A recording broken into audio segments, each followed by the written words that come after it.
আমি ওই দিনই তোমার প্রেমে পড়েছিলাম, যেদিন তোমাকে প্রথম দেখেছিলাম। আশেপাশে এত মানুষ থাকা সত্ত্বেও আমি তাদের দিকে তাকাইনি।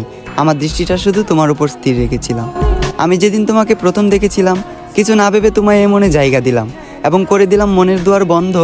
জেদ ধরলাম আমার শুধু তোমাকে লাগবে, কারণ আমি তোমার প্রেমে অন্ধ।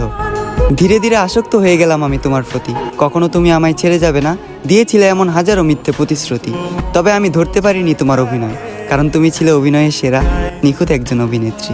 আজ আমার এই দুঃখের দিন দেখতে হতো না, তুমি আমার সাথে থাকতে। যদি তোমার জন্য সুসংবাদ, আমি তোমাকে মন থেকে মাফ করে দিয়েছি।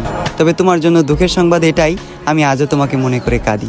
একদিন তোমাকেও যেতে হবে কবরে, দাঁড় করানো হবে হাসরে। একদিন তোমাকেও দিতে হবে হাজারো প্রশ্নের উত্তর পারি। সেদিন যদি আমার নিষ্পাপ চোখের পানি প্রশ্ন হয়ে দাঁড়ায়, তোমার সকল পুণ্যের কাজ যাবে বৃথা, তোমার পাপের পাল্লাটা হবে ভারী। আমাকে তো তুমি মনে রাখলে না, অন্তত শেষ দিনের শেষ বিচারের কথা তুমি স্মরণে রেখো, প্রিয় শখের নারী।